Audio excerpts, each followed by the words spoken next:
In China, a recent river suicide diverted attention away from a larger tragedy, a tragedy that shows how Chinese infrastructure will endanger the lives of the Chinese people.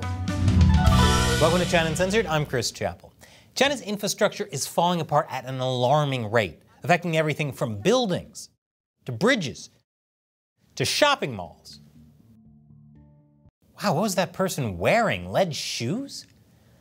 But while structures in China often fall apart just fine on their own, changing circumstances are set to make the situation much worse. According to a 2022 report by the United Nations Intergovernmental Panel on Climate Change, China will be among the countries hardest hit by climate change. And we are already getting a glimpse of what that could mean for China's wonky infrastructure. In July, heavy rainfall combined with shoddy construction caused the roof of a school gymnasium to collapse in the northeastern city of Qiqihar, leading to the deaths of 19 people. In the same province, another gymnasium collapsed in November after the region became engulfed by a strong blizzard, killing 3 people. And that's assuming the government numbers are accurate, which they usually aren't. These days, it seems like the biggest risk to life and limb in China is being inside a building, or, driving from point A to point B, because last month a mudslide in a mountainous area following heavy rains caused a section of an expressway to collapse in the middle of the night. About 50 people lost their lives and 30 were injured as the collapse sent 23 vehicles tumbling down a hillside, with some of them bursting into flames and exploding. And it could have been a lot worse if not for a driver at the scene reacting swiftly and parking his truck across the highway to block others from driving into the chasm that had opened up on the expressway. Despite the driver's heroic act, the expressway collapse is one of the deadliest disasters of its kind in China in recent years. And it was particularly scary since it happened during the first day of a May holiday, where many Chinese are on the road to visit their parents and family. On top of that, this was the second time in a year that a slope collapse occurred on that same expressway. An expressway that has also been beset by technical difficulties before it even opened in 2014. So there are a lot of reasons why the expressway collapse should have been the biggest topic of conversation over the holiday period. But news and attention surrounding the disaster were instead strangely, markedly muted on Chinese social media. Instead, it was a catfishing scandal from the month before that flooded Chinese social media. On April 11th, 21-year-old video gamer Liu Jie committed suicide by jumping off a bridge and into a river in the southeastern city of Chongqing.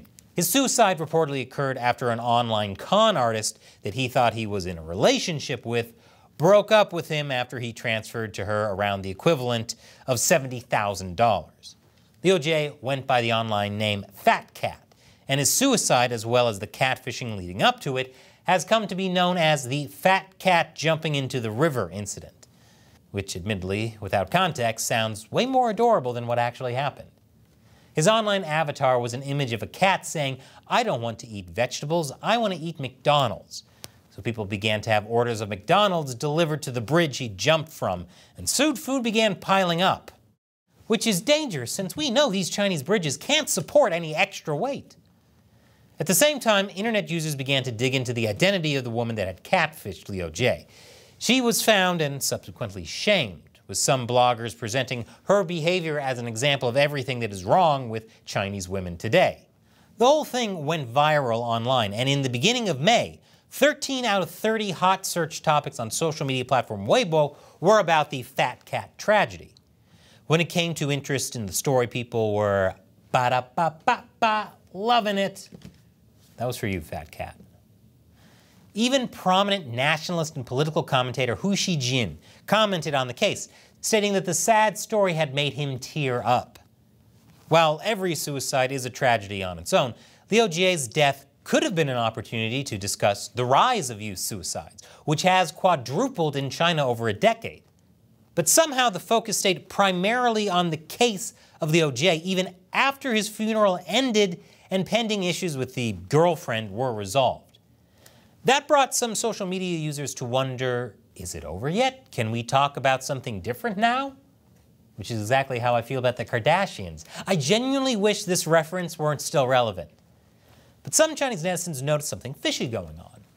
Around the same time, a blogger named Xu Peng wrote that it seemed highly suspicious that the catfishing scandal went viral just after the expressway tragedy, given that the suicide happened almost 3 weeks before. It was probably just the algorithm. Oh look, here's a picture of the algorithm. Xu also found it strange that the death of an ordinary individual trumped the deaths of 50 people in a calamity involving a road collapse, mudslide, and fiery crash. But that might be because, according to the China Digital Times, while the story of Liu Jie's suicide was ubiquitous on online platforms, news about the expressway collapse was being removed.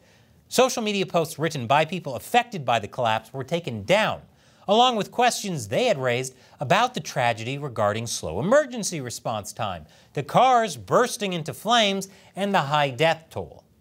There even seems to have been pressure on these people to remove their posts, with the authorities suggesting that they were under the influence of foreign forces, an accusation that usually means that you gotta stop whatever it is you're doing if you don't want things to go very wrong for you.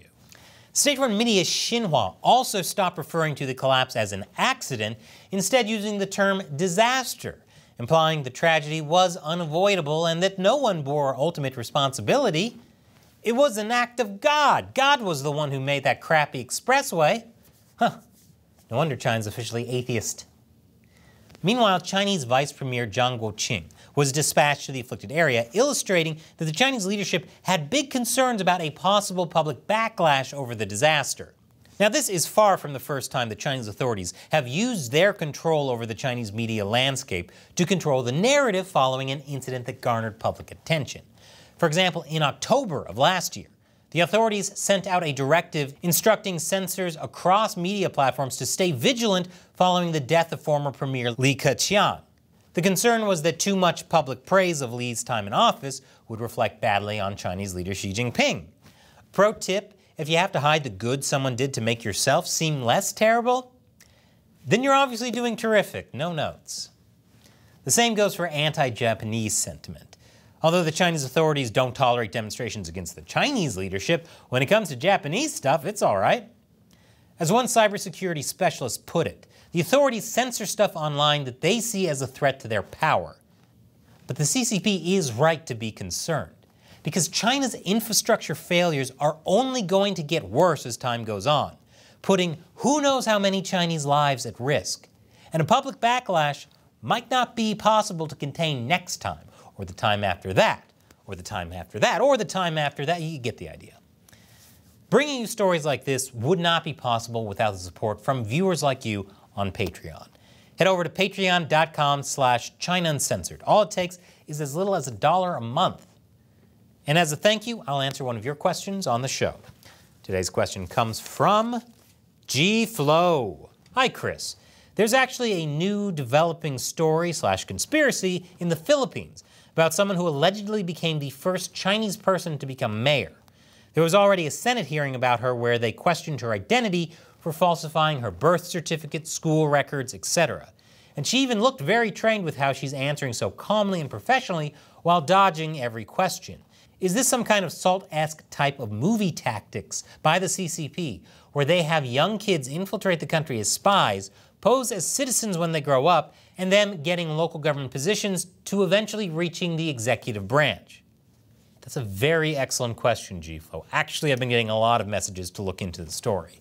I'm in the process of that and may have a full episode coming out soon about it, but here's the short of it.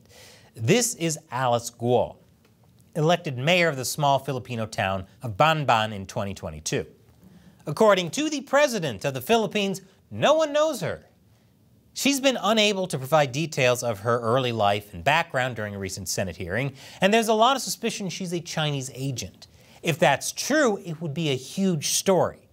At the moment, I'm still researching this topic to see what's really going on, because I don't want to take a swipe at someone whose only crime might just be being ethnically Chinese.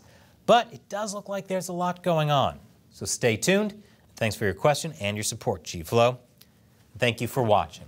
Once again, I'm Chris Chappell. See you next time.